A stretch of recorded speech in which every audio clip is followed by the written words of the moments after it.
Hello बच्चों, कैसे हैं आप सब लोग। मैं अंकित अग्रवाल हूं अग्रबंधु ज्ञान केंद्र से। आइए कंटिन्यू करते हैं अपनी क्लास। चैप्टर हमारा रनिंग में है, chapter number 4, human capital formation in India.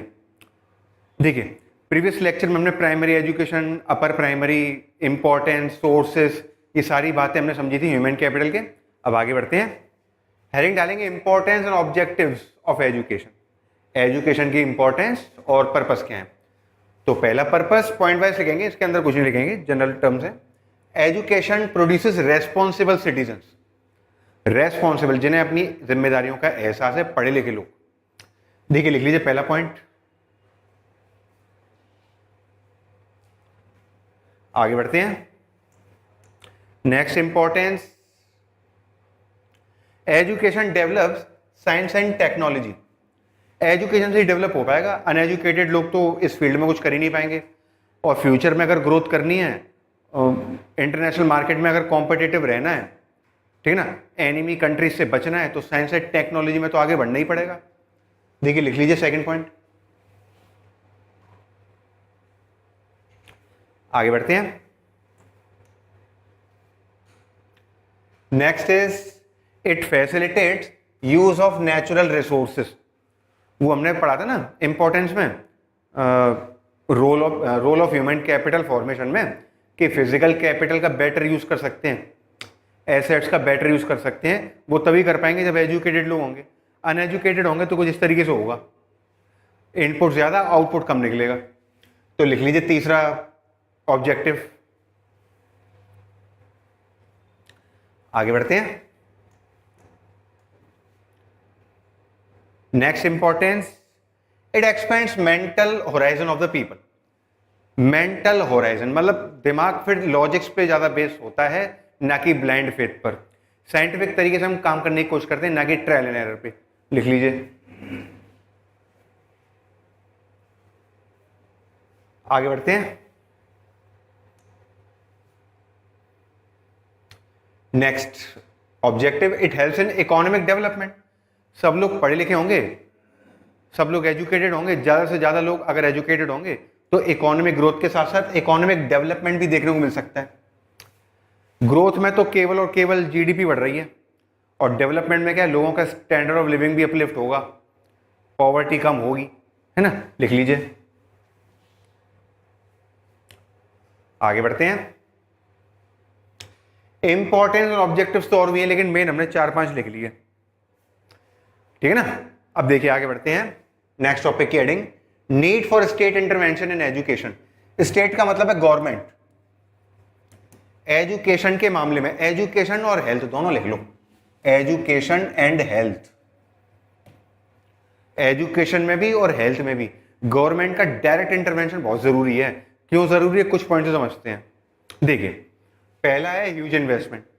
दोनों ही अगर क्वालिटी वाली आपको चाहिए, क्वालिटी एजुकेशन चाहिए, अच्छा इलाज चाहिए, तो थोड़ा महंगा होता है दोनों ही। तो कई बार, और देखिए हमारे यहाँ तो करोड़ों लोग क्या कहते हैं, गरीबी रेखा से नीचे रह रहे हैं, बेसिक नीड्स भी अपनी फुलफिल नहीं कर पा रहे हैं। तो महंगी महंगी एजुकेशन और महंगे महंगे इलाज को क्या ही अफोर्ड कर पाएंगे, नए लोग अपना इंश्योरेंस करा पाएंगे। तो गवर्नमेंट को इंटरवीन करना पड़ेगा और गवर्नमेंट को ही प्रोवाइड करना पड़ेगा, ठीक है ना। तो पहली जरूरत तो ये है कि इसमें पैसा ज्यादा लगता है दोनों में ही, और दोनों ही ह्यूमन कैपिटल फॉर्मेशन के one of the most important sources हैं, एजुकेशन और हेल्थ। देखिए, लिख लेते हैं इसके अंदर। हेडिंग डाल देंगे, need for state intervention in education and health. और पहला रीजन ये है, पैसा ज्यादा चाहिए दोनों में, लिख लेंगे अब इसके अंदर। Education sector needs larger investment. It is difficult to expect private investors to invest in health and education unless they are allowed to recover their huge cost through high prices. अब वो इन्वेस्ट तो करेंगे, नए नए अस्पताल, private अस्पताल खुलेंगे, private school खुलेंगे, लेकिन ये लोग सस्ते में तो सर्विस प्रोवाइड नहीं करेंगे ना। और काफी सारे लोग गरीबी रेखा से नीचे रह रहे हैं, और जो मिडिल क्लास वाले थे वो भी इनकी फीस को पे नहीं कर पाएंगे। तो गवर्नमेंट से ही एक्सपेक्टेशन है कि वो ही इस मामले में एक ज्यादा इन्वेस्टमेंट करें। लिख लीजिए यहां तक। आगे बढ़ते हैं।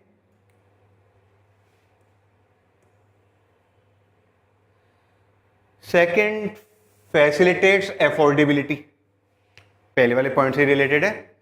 फिर ये अगर गवर्नमेंट इंटरवीन करती है ना, तो गवर्नमेंट तो प्रॉफिट के लिए काम करती नहीं है, गवर्नमेंट तो सोशल वेलफेयर मोटिव से काम करती है, तो फिर ये लोगों के एफोर्डेबिलिटी में आता है, फिर ये लोगों के बजट में शामिल हो जाती हैं दोनों चीज़ें, दोनों इंपॉर्टेंट चीज़ें। इससे ना केवल बच्चा अपना भला कर रहा है बल्कि अपनी फैमिली का भी भला कर रहा है और अल्टीमेटली देश का भला होगा। ठीक है ना, आइए लिख लेते हैं इसके अंदर। Second need, people in a poor country can not afford high prices for education and health. ज्यादा प्राइस अफोर्ड नहीं कर सकते गरीब देशों में। भले हम 15 अगस्त 26 जनवरी को चाहे इतनी तारीफ कर लें अपनी, लेकिन जो बात फैक्ट है सो फैक्ट है। भले ही जीडीपी में हम चौथे नंबर पे आ गए, ठीक है, लेकिन 15 करोड़ लोग तो अभी भी रात में भूखे सो रहे हैं। ठीक है ना, और इतनी ज्यादा अनएम्प्लॉयमेंट भी तो है और इन्फ्लेशन रेट भी तो ठीक ठाक ही है। और एजुकेशन और हेल्थ, फिर इसको एफोर्ड कहाँ से कर पाएंगे जब बेसिक नेसेसिटीज को ही फुलफिल करने में काफ़ी ज़्यादा स्ट्रगल हो जाएगा। तो इस वजह से भी गवर्नमेंट का इंटरवेंशन बहुत ज़रूरी है। लिख लीजिए, आगे बढ़ते हैं। थर्ड नीड लिखेंगे फैसिलिटेट्स स्टैंडर्डाइजेशन। स्टैंडर्डाइजेशन यानी कि सेम चीज़ें पता चलती हैं। प्राइवेट सेक्टर में कभी कभी ये भी तो होता है ना कि वो डेफिशिएंट सर्विस प्रोवाइड कर देते हैं, लोगों को जानकारी नहीं है, तो उसी से ही बचा जा सकता है। देखिए, लिखते हैं इसके अंदर, generally individual consumers of health and education are unaware about the quality and cost of these services which leads to exploitation of the poor people. कई बार लोगों को जानकारी नहीं होती ना कि मैं जितना प्राइस पे कर रहा हूं उसके लिए मुझे कितनी सर्विस मिलनी चाहिए, उन्हें पता ही नहीं होता है और ज़्यादा पे करके आ जाते हैं प्राइवेट सेक्टर में, उतनी सर्विस मिल नहीं पाती है। पूरी सर्विस तो गवर्नमेंट सेक्टर में मिलेगी आपको। जैसे छोटे छोटे बच्चों का एक वैक्सीनेशन होता है, छोटे छोटे बच्चों का वैक्सीनेशन होता है 6 साल तक का, पहले जन्म के तुरंत बाद, फिर 6 महीने बाद, फिर 1 साल बाद, ऐसे होता है। 4 से 6 इंजेक्शन लगते हैं। अब प्राइवेट सेक्टर में भी होता है, गवर्नमेंट सेक्टर में भी होता है। प्राइवेट सेक्टर में इसी काम के पैसे लेते हैं काफ़ी सारे, 2 से 2.5 रुपये ले लेते हैं एक वैक्सीनेशन के, और गवर्नमेंट में होता है ये फ्री, और दोनों जगह सेम है। अब डेफिशिएंसी की बात क्या है, प्राइवेट में ना जैसे वो बच्चे के जब इंजेक्शन लगता है छोटे बच्चे के, तो 2 या 3 दिन उसको दिक्कत रहती है, उसको बुखार रहता है, तो इसके लिए भी अलग से दवाइयों के पैसे चार्ज करते हैं वो। और गवर्नमेंट में वो जो 1-2 दिन की दवाइयाँ देते हैं उसके पैसे चार्ज नहीं करते और फ्री में काम होता है। अब लेकिन क्योंकि अनअवेयर है लोग, उन्हें पता ही नहीं, तो प्राइवेट सेक्टर में जाके वैक्सीनेशन करवाते हैं, उन्हें पता ही नहीं है। जबकि गवर्नमेंट में भी ये सर्विस अवेलेबल है, कार्ड बना के दे देते हैं, वो कार्ड बना देते हैं, इस बच्चे का इतनी तारीख को ये पहला, दूसरा, तीसरा जो भी है वैक्सीनेशन हो गया, इतना बचा हुआ है। ठीक है ना, देखिए लिखे यहां तक।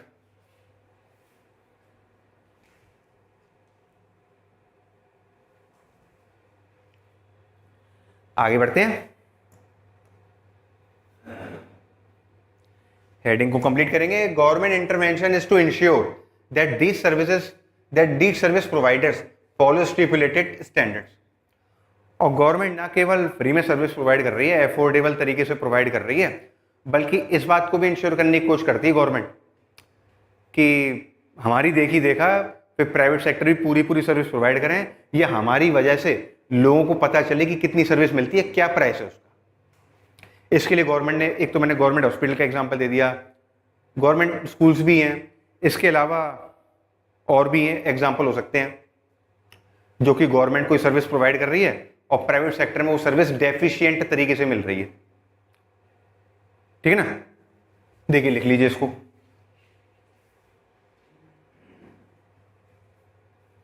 आगे बढ़ते हैं। और क्यों जरूरी है गवर्नमेंट का इंटरवेंशन? हमने कॉन्स्टिट्यूशनल राइट भी तो बना रखा है ना शिक्षा को। देखिए 2002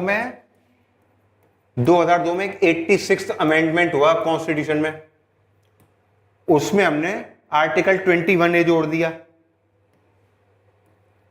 आर्टिकल 21A को हमने जोड़ दिया, फंडामेंटल राइट बना दिया एजुकेशन को।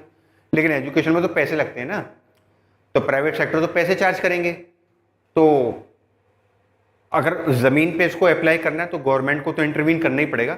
जिन्होंने फंडामेंटल राइट बनाया है फिर उन्हीं को कोशिश करनी पड़ेगी कि सारे बच्चों को कंपलसरी और फ्री एजुकेशन मिल पाए।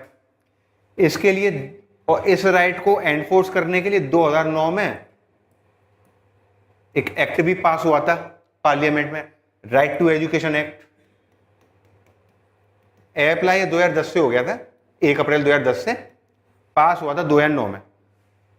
काफी लैंडमार्क एक्ट था, पहले डीपीएसपी में लिखा हुआ था जैसे कि हमने प्रीवियस लेक्चर समझा था।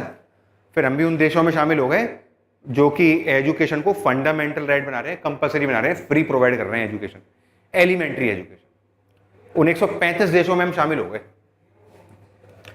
अब 135 देश ऐसे हैं इंक्लूडिंग इंडिया जिन्होंने एजुकेशन को एक फंडामेंटल राइट बना रखा है। तो फंडामेंटल राइट सबको मिल पाए तो गवर्नमेंट को तो इंटरवीन करना ही पड़ेगा, है ना।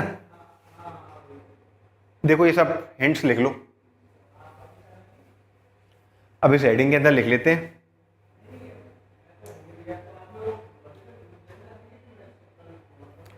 देखिए इसके अंदर लिखेंगे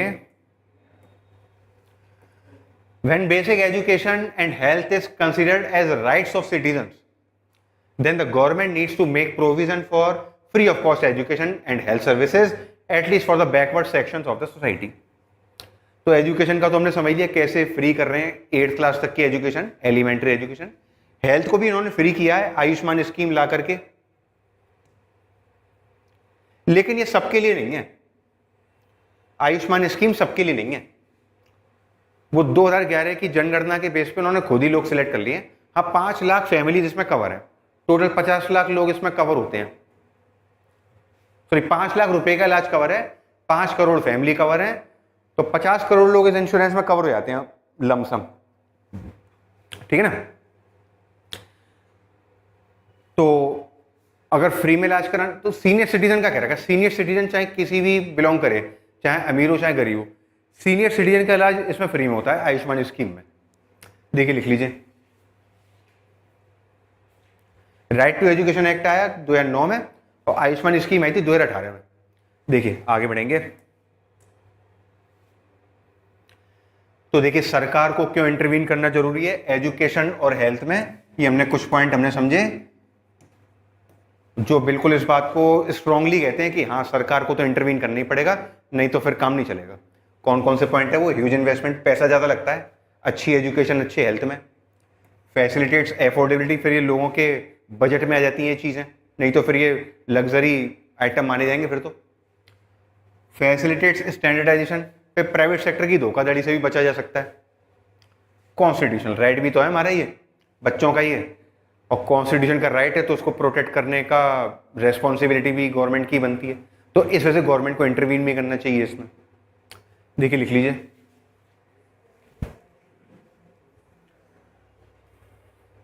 आगे बढ़ते हैं।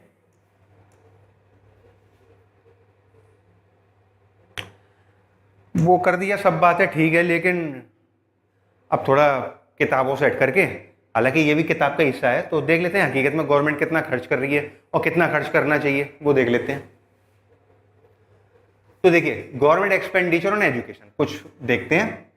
देखिए 1951-52 में यानी कि जब आज़ादी हुए थे तो हमारी जीडीपी का 1% भी एजुकेशन पे खर्च नहीं होता था। उस समय 0.64% ही जीडीपी का उस पर खर्च होता था एजुकेशन पे। तब तो अगर मजबूरी थी, पार्टीशन हुआ था, रिफ्यूजीज की प्रॉब्लम थी, इंडस्ट्रीज को भी खड़ा करना था, तमाम दिक्कतें थी।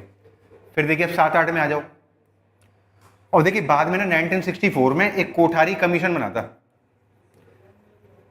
कोठारी जी के नाम पे ही कोठारी कमीशन बना था, और पहली एजुकेशन पॉलिसी तभी आई थी। फिर एक 1986 में एक एजुकेशन पॉलिसी जो थोड़ी बहुत मॉडिफाई हुई 1992 में, अब एक नई एजुकेशन पॉलिसी आई 2019 में। तो कोठारी कमीशन एक बना था, तो इसमें कोठारी जी ने, काफी स्कॉलर, जाने माने स्कॉलर थे, तो उन्होंने 1964 में कहा था कि जीडीपी का कम से कम 6% एजुकेशन पे खर्च होना चाहिए, उससे कम में बात बनेगी नहीं। अगर जल्दी से डेवलप करना है, अगर जल्दी से ग्रो करनी है, इकोनॉमिक डेवलपमेंट अगर करना है, तो 6% खर्च करना पड़ेगा। 6% आज तक नहीं हो पाया है, 2012-13 में हुआ है बस 4.7% जीडीपी का, 21-22 में तो 2.1%, बस बहुत कम है ये। इवन यूनाइटेड नेशन का जो क्राइटेरिया उससे भी ज़्यादा कम है।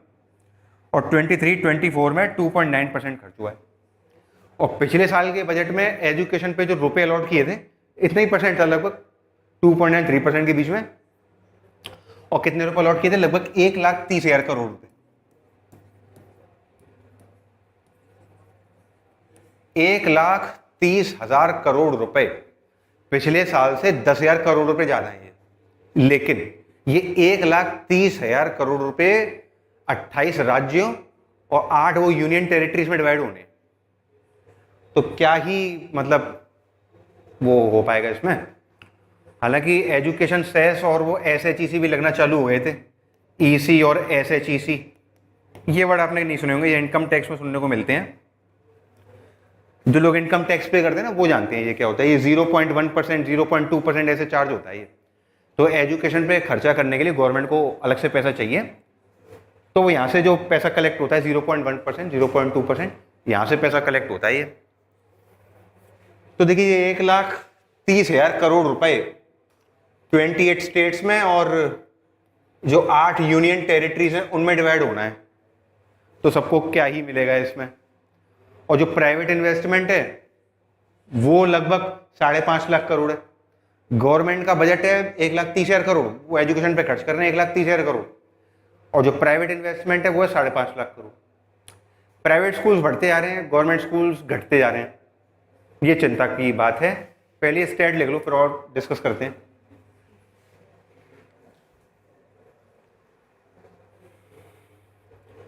तभी तो कई बार हम सुनने को मिलते हैं कि भैया पढ़ाई लिखाई में पैसा बहुत खर्च होता है।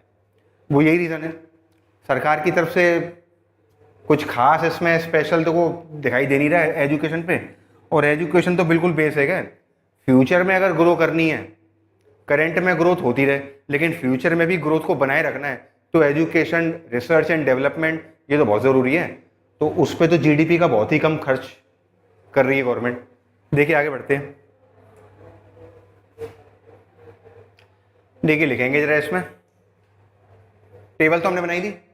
अब देखिए ये लिखिए, budgeted expenditure 2025-26 on education 37,500 crore रुपए।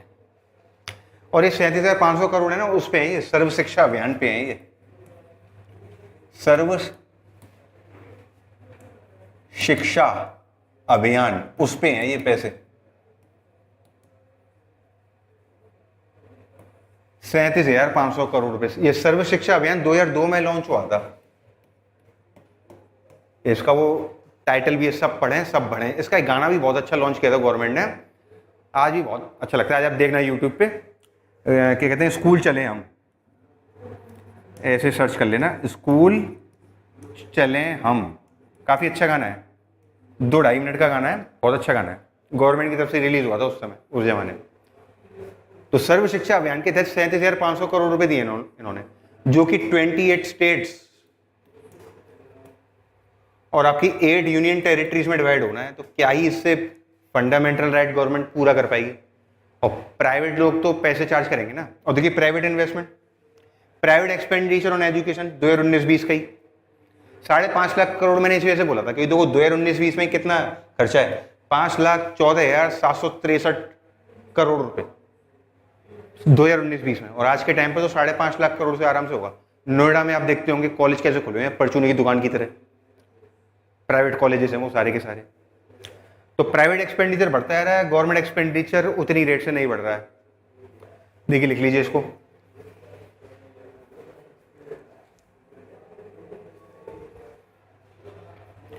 आगे बढ़ते हैं। Government expenditure on education, the education commission, Kothari commission 1964 से 1966 had recommended that the government must spend around 6% on GDP on education, जिसकी अभी हम बात कर रहे थे। इसको लिखो और लो, आगे बढ़ते हैं। The Tapas Majumdar Committee appointed in 1999 estimated that the government need to spend 1.37 lakh crore rupees to bring all the children in the age group of 6 to 14 years under education cover. उस जमाने में 1,37,000 करोड़ खर्च करने थे 1999 में, और ये 1,37,000 करोड़ तो अब भी खर्च नहीं कर रही सरकार। तो एजुकेशन के मामले में काफी पुअर एक्सपेंडिचर रहा है, लिख लो। आगे बढ़ते हैं। अब देखिए नेक्स्ट टॉपिक की हेडिंग डाल देंगे, एजुकेशन पे खर्चा बढ़ा है लेकिन ऊंट के मुंह में जी रहा है वो, जितना खर्चा बढ़ना चाहिए तो उससे काफी पीछे हैं। अब देखिए नेक्स्ट टॉपिक की हेडिंग डालते हैं, एक्सपेंशन ऑफ जनरल एजुकेशन। देखिए 1951 में प्राइमरी और मिडिल स्कूल से 2.23 लाख अब हो गए हैं 12.7 लाख, अच्छी बात है। सेकेंडरी स्कूल्स हो गए हैं 7.4 या 7,400 और अब हो गए 2.52 लाख, ठीक है ना। प्राइमरी और middle schools, primary middle schools यानी कि वो 8वीं तक के स्कूल, और सेकेंडरी स्कूल यानी कि 11-12 तक के स्कूल। अभी आ गए कॉलेजेस 12th के बाद तक के। पहले कल 578 कॉलेज थे पूरे देश में, अब है 39,071। उस समय आने में कल 27 यूनिवर्सिटी थी, अब 799 यूनिवर्सिटी है, इससे ज्यादा ही होंगी। ये 2015-16 का डाटा है, लिख लो। आगे बढ़ते हैं, एक्सपेंशन ऑफ जनरल एजुकेशन में ही लिखेंगे। अब number of student, number of schools देख लिए, अब स्टूडेंट देखते हैं। देखिए प्राइमरी मिडिल स्कूल्स में 1950 में थे लगभग 19 लाख बच्चे, अब 17 करोड़ है, लगभग 100 गुना बढ़ गए। सेकेंडरी स्कूल्स में 11-12 में पहले 15 लाख बच्चे थे बस, अब तो 15 लाख तो 12th के बच्चे ही बैठे थे अब बोर्ड में, है ना। और अब है 3.2 करोड़। हायर एजुकेशन पहले कल 3.5 लाख लोग थे, इस समय 346 लाख है, लिख लो। आगे बढ़ते हैं, एक्सपेंशन ऑफ जनरल एजुकेशन में ही अलग तरीके से टेबल को समझेंगे। Enrolment and growth, enrolment in primary schools 2001 से 2011 देखें तो 18.9%, और 2011 से 2021 का देखें एनरोलमेंट जो हुआ है वो माइनस का 9.8% की ग्रोथ है। और ये जो ग्रोथ है ना, ये गवर्नमेंट स्कूल्स की है दोनों, 2001 से 2011, यानी आरटी एक्ट से पहले ज्यादा अच्छा काम चल रहा था, और एक्ट पास हो गया तो उल्टा कम हो गए बच्चे। और एनरोलमेंट इन अपर प्राइमरी यानी 6 to 8 में 45% की ग्रोथ देखने को मिलती थी, अब अगले 10 सालों में मिली 13.85 की। ये गवर्नमेंट स्कूल्स की है, लिख लो। आगे बढ़ते हैं, टेबल को लिखने के बाद अब ये पैराग्राफ में लिख लेंगे। देखिए the states of India show variation in the expenditure incurred on education, और सारे स्टेट एक जैसा पैसा खर्च नहीं करते। एक समस्या ये भी, पहली बात तो बजट ही कम है सेंट्रल गवर्नमेंट की तरफ से, ऊपर से जो बजट अलॉट हो रहा है ना स्टेट गवर्नमेंट्स को, वो भी उसको पूरा खर्च नहीं कर रहे हैं, ये वेरिएशन की बात है। In 2014-15 Himachal Pradesh incurred highest expenditure on education 34,651 per capita, यानी एक आदमी पे लगभग 34,000 रुपये, सबसे ज्यादा पैसे इन्होंने खर्च करे हैं हिमाचल प्रदेश में। दिल्ली का भी इसमें अच्छा नाम है, देखो पहले यहां तक लिखो। आगे बढ़ते हैं, the lowest expenditure was incurred by Bihar, मात्र 4,000 रुपये, इन्होंने प्रति व्यक्ति 4,000 रुपये खर्च करें एजुकेशन पे, लिख लो। आगे बढ़ते हैं, अब नेक्स्ट टॉपिक की एंडिंग डाल देते हैं। डेटा समझने के बाद इवन चाइना में भी 6% जीडीपी का खर्च हो रहा है, इजराइल में तो बहुत ज्यादा खर्च हो रहा है रिसर्च एंड डेवलपमेंट पे, हमारे यहाँ काफी कम हो रहा है। देखिए education still challenging proposition, education की इंपॉर्टेंस हमने समझ ली, लेकिन फिर भी एजुकेशन सब तक नहीं पहुंच पा रही। उसका रीजन देखने समझने की कोशिश करते हैं। लार्ज नंबर ऑफ इलिटरेट्स, बिना पढ़े लिखे लोग काफी ज्यादा हैं। देखिए इसके अंदर लिखेंगे large number of illiterates, India has the largest number of illiterates in the world. भले 80% से ज्यादा लिटरेट हो, लेकिन संख्या में निकालें तो बिना पढ़े लिखे लोगों की संख्या कई देशों की जनसंख्या से ज्यादा है। Presently nearly 30 crore people are estimated to be illiterate. तीसरा सबसे बड़ा देश हो जाएगा बिना पढ़े लिखे लोगों का अगर देश बना दिया जाए तो, सॉरी चौथा बड़ा देश हो जाएगा। पहले पे तो इंडिया, दूसरे पे चाइना, तीसरे पे अमेरिका 35 करोड़, और चौथे पे बिना पढ़ा लिखा। देखिए लिख लीजिए, ये पहला रीजन हो गया, बिना पढ़े लिखे बहुत हैं। और जब पढ़े लिखे ही नहीं है तो फिर एजुकेशन क्या ही गेन कर पाएंगे। आगे बढ़ते हैं। Next, इनएडिक्वेट vocationalisation. और जो एजुकेशन है भी उसमें वोकेशनलाइजेशन नहीं है ना, ऐसे प्रैक्टिकली तो नहीं सिखा रहे ना, केवल बुकिश नॉलेज ही रह जाती है बच्चों को, प्रैक्टिकल तो उसको अप्लाई कर ही नहीं पाते, इसलिए जॉब भी नहीं लग पाती उनकी। देखिए लिख लेते हैं उसके अंदर।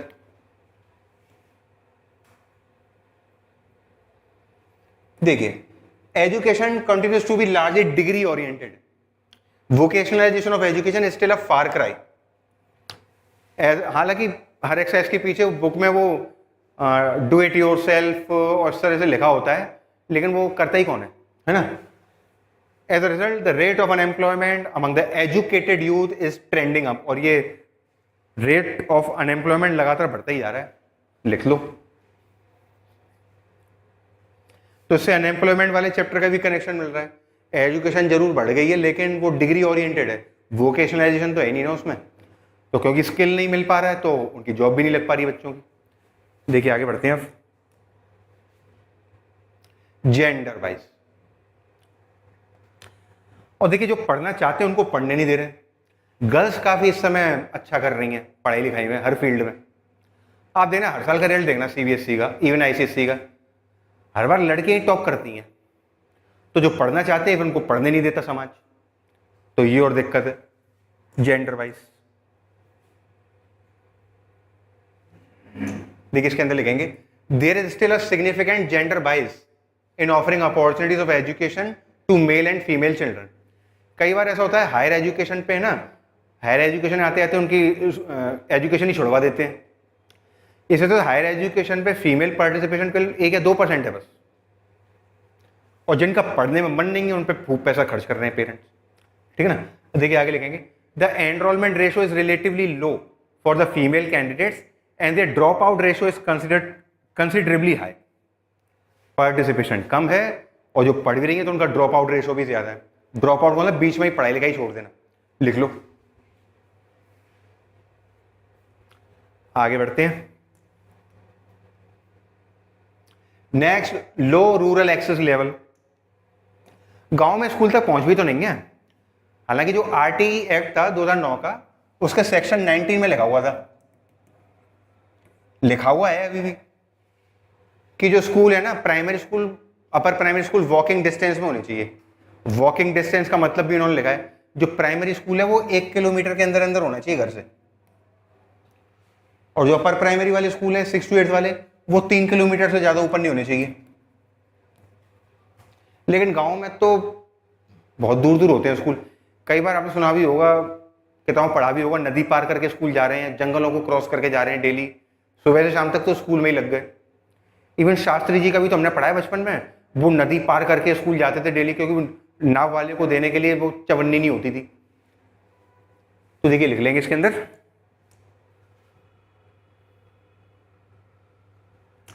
Low rural access level, there is high degree of disparity in access to education. The access level is low for the rural population in comparison to the urban population. शहरों में भी चलो ठीक है, लेकिन गांव में तो इक्का दुक्का स्कूल होते हैं, वो वॉकिंग डिस्टेंस में होते ही नहीं है, लिख लो। आगे बढ़ते हैं।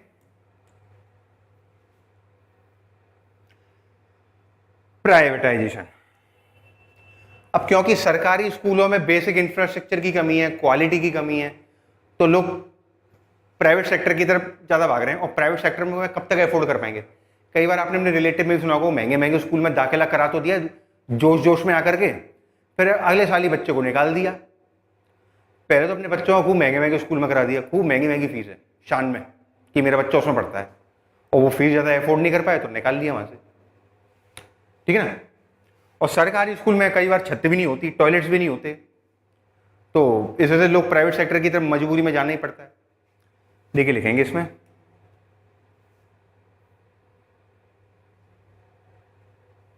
Privatisation, there is a growing trend towards privatisation of education. Growing trend, private schools लगातार बढ़ते जा रहे हैं। अभी हमने स्टेट में भी समझा था, वो 5,14,000 करोड़ का इन्वेस्टमेंट कर रहा है प्राइवेट सेक्टर, और गवर्नमेंट खर्च कर रही है 1,30,000 करोड़ बस, है ना। Being very expensive, private education has tended to widen the gap between access level for the rich and the poor. और महंगी एजुकेशन ज़्यादा है तो थोड़ा सा हर कोई इसको उसकी एक्सेस में भी नहीं है, लिख लो। आगे बढ़ते हैं। नेक्स्ट, लो गवर्नमेंट एक्सपेंडिचर। गवर्नमेंट का एक्सपेंडिचर भी कम है, ये तो हमने डिटेल में भी देख लिया, अब इसको लिख और लेते हैं। The government has failed to fulfill its commitment of spending about 6% of GDP on education। 75-76 साल में एक भी साल जीडीपी का 6% एजुकेशन पे खर्च हुआ ही नहीं है। आगे, actual expenditure has been around 4 to 5% only, और इस समय तो 3% ही चल रहा है, ये ऑन एन एवरेज है 4-5%, लिख लो। तो इस वजह से एजुकेशन सबको पहुंचाने में अभी एक चैलेंज बना हुआ है। अब देखिए आगे बढ़ते हैं। अभी लास्ट टॉपिक ले आते हैं, इसको क्या अगले लेक्चर में पढ़े हम, इसे पढ़ लेते हैं। Human capital versus human development. Human capital और ह्यूमन डेवलपमेंट में डिफरेंस। ह्यूमन कैपिटल और ह्यूमन डेवलपमेंट, देखो, human capital is a means to an end. Human capital is a means in the sense that it consists of skills as used in the process of production। और human capital mean कैसे, साधन कैसे है, क्योंकि इसमें skills को लेते हैं जो कि प्रोडक्शन प्रोसेस में यूज होता है, लिख लो इसे। आगे बढ़ते हैं।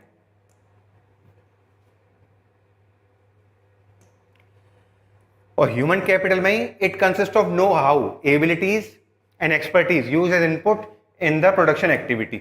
वो जो स्किल को ही हमने यहां पे लिखा है, no how, abilities and expertise. अब ह्यूमन डेवलपमेंट क्या है, on the other and is an and itself, लिख लो, फिर इसको समझते हैं। आगे बढ़ते हैं। देखिए ह्यूमन डेवलपमेंट में लिखेंगे it refers to development of the individuals as valuable personalities by acquiring good education and attaining good health। Human development का मतलब ये है कि आप उसको ह्यूमन कैपिटल में बनने के लिए आपने क्या क्या उसको स्किल, एजुकेशन, हेल्थ आपने एक्वायर करी है, वो है कितनी आपकी एक्सेस है वहां तक, ये होता है ह्यूमन डेवलपमेंट, लिख लो।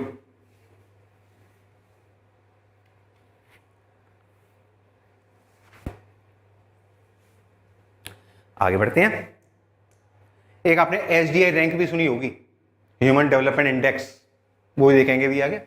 देखो, human development occurs when more and more individuals in a society are educated, healthy and skill oriented. तब होता है ह्यूमन डेवलपमेंट।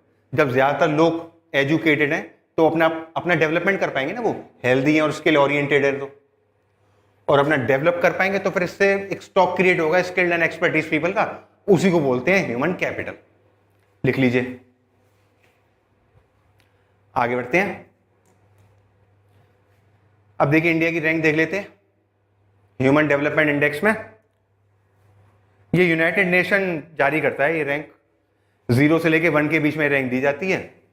हमारी रैंक है 134 ह्यूमन डेवलपमेंट में, जीडीपी में चौथे नंबर पे है, लेकिन देखो ह्यूमन डेवलपमेंट में कौन सी रैंक पे हम, 134 पे। यानी कि सबको हेल्थ अवेलेबल नहीं है, सबको एजुकेशन अवेलेबल नहीं है, और डिग्री ओरिएंटेड एजुकेशन ज्यादा है। इस वजह से ह्यूमन डेवलपमेंट में रैंक हमारी काफी पुअर है। हमसे अच्छा बांग्लादेश है, देखो 129। चाइना तो खैर अच्छा ही है, 75 उसकी रैंक है। हालांकि यहाँ पे पॉलिटिकल फ्रीडम नहीं है, अगर पॉलिटिकल फ्रीडम को भी इस रैंक में शामिल कर लिया जाए तो इनकी रैंक और पुअर हो जाएगी चाइना की। पाकिस्तान की रैंक हमसे भी ज़्यादा खराब है, 161। वहाँ तो आतंकवादी बनाते रहते हैं, तो क्या ही अपना डेवलपमेंट कर पाएंगे, वो तो सीधे मौत के घाटी उतरते हैं बेचारे। देखो लिख लो, ठीक है। ह्यूमन डेवलपमेंट यानी कि कितनी अपॉर्चुनिटी आपको मिल रही है अपने आप को डेवलप करने के लिए। अपने आप को डेवलप यानी कि अपना स्टैंडर्ड ऑफ लिविंग अपलिफ्ट करना, अपनी इनकम इंक्रीज करना, प्रोस्पेरिटी वगैरह सारी चीजें। इसी के साथ होता है इस चैप्टर का the end. Thank you so much. लेकिन अब इसके एनसीईआरटी क्वेश्चन प्रैक्टिस करने को रह गए, वो हम इमीडिएट नेक्स्ट लेक्चर से चालू कर देंगे। आज के लिए बस इतना ही, मिलते हैं नेक्स्ट लेक्चर्स में। Bye bye.